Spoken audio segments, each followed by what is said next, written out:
প্রিয় শিক্ষার্থী বন্ধুরা, আসসালামু আলাইকুম। আশা করি সবাই ভালো আছেন। আজকে আপনাদের সামনে আলোচনা করব বিজনেস স্ট্যাটিস্টিক্স এর দ্বিতীয় অধ্যায় হতে পাই চার্ট নির্ণয়। আমার অনলাইন ক্লাসগুলো সবার আগে পাওয়ার জন্য আমার চ্যানেলকে সাবস্ক্রাইব করুন, লাইক করুন, বেশি বেশি শেয়ার করুন। Let's go.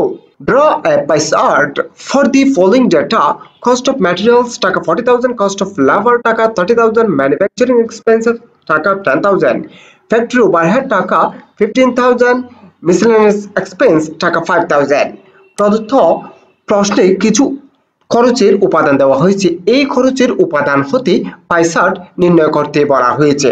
পাই চার্ট প্রতি বছরে আপনাদের পরীক্ষায় আসে এবং খুবই গুরুত্বপূর্ণ একটি বিষয়। আপনারা তাই খুবই মনোযোগ সহকারে পুরো ভিডিওটি দেখুন। সলিউশন, সমাধান। Table for pie chart. Heading লেখার পরে একটি ছক অঙ্কন করব। সোর্স, টাকা, অ্যাঙ্গেল। এই ছকটি অঙ্কন করার পরে আমি টেবলটা তৈরি করব। সর্বপ্রথমে হচ্ছে সোর্স। সোর্স মানে হচ্ছে ব্যয়ের উৎসগুলো বসাবো। যেমন দেওয়া আছে cost of material, cost of labour, manufacturing expense, factory overhead, miscellaneous expense. এগুলি দেখে দেখে লিখলাম। এরপর হচ্ছে টাকা 40,000, 30,000, 10,000, 15,000, 5,000। এগুলি দেখে দেখে লিখলাম। টোটাল, এই টাকাগুলোকে টোটাল করলে হয় 1 লক্ষ টাকা। এরপর হচ্ছে অ্যাঙ্গেল। অ্যাঙ্গেলটা তৈরি করতে হবে is item divided by total into 360 degree, অর্থাৎ প্রত্যেকটি উপাদানকে মোট টাকার পরিমাণ দিয়ে ভাগ করে 360 দিয়ে গুণ করলে অ্যাঙ্গেল নির্ণয় হয়ে যাবে। যেমন দেখুন, এই 40,000কে যদি 1 লক্ষ টাকা দিয়ে ভাগ করি এবং 360 দিয়ে গুণ করি তাহলে হয় 144 ডিগ্রি। এই 10,000কে যদি 1 লক্ষ দিয়ে ভাগ করি এবং 360 দিয়ে গুণ করি তাহলে হয় 36 ডিগ্রি। 5,000কে যদি 1 লক্ষ দিয়ে ভাগ করে 360 দিয়ে গুণ করি তাহলে হয় 18 ডিগ্রি। এই মানগুলোর টোটাল হচ্ছে 360 ডিগ্রি। আমার টেবলটা নির্ণয় করা শেষ। এখন আমি প্রদত্ত টেবল থেকে পাই চার্ট নির্ণয় করব। আপনারা খুব মনোযোগ সহকারে দেখুন, এটি একটি খুবই সহজ বিষয়। আপনারা খাতার মধ্যে একটু সুন্দর করে বৃত্ত অঙ্কন করবেন। এই বৃত্ত এর টোটাল মান হচ্ছে 360 ডিগ্রি।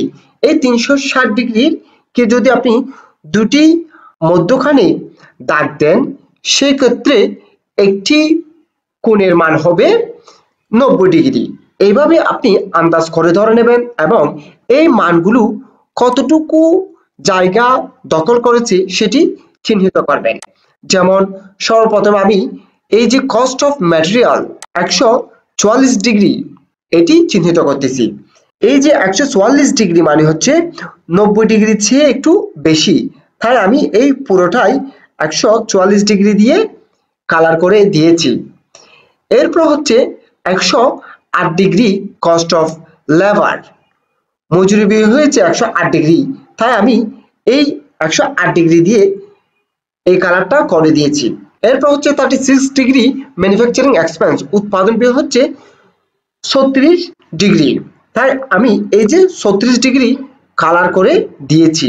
ফ্যাক্টরি ওভারহেড দেওয়া আছে 54 ডিগ্রি, অর্থাৎ 54 ডিগ্রি কারখানা উপরিব্যয়, এটিও কালার করে দিয়েছি। সর্বশেষে আছে মিসেলেনিয়াস এক্সপেন্স 18 ডিগ্রি।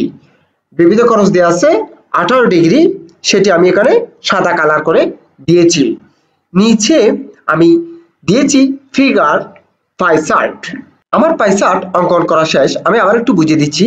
আমাকে কিছু খরচের উপাদান এবং ওই উপাদানের ভিত্তিতে কত টাকা করে খরচ হয়েছে সেটি দিয়েছে। এরপর ভিত্তি করে পাই চার্ট নির্ণয় করতে বলেছে। এই প্রদত্ত প্রশ্ন থেকে দেখে দেখে আমি সোর্স অর্থাৎ কোন কোন খাতে ব্যয় হয়েছে সেটি লিখেছি। এরপরে টাকাটা লিখেছি।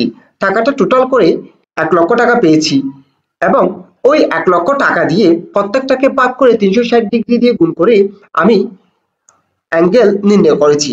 এরপরে পাই চার্টে আমি উপস্থাপন করেছি কোন খাতে কত ডিগ্রি ব্যয় হয়েছে সেটি দেখিয়েছি। যেমন এখানে কস্ট অফ ম্যাটেরিয়ালস কাঁচামাল ব্যয় আছে 144 ডিগ্রি, সেটি আমি এখানে 144 ডিগ্রি দিয়ে কালার করে দিয়েছি।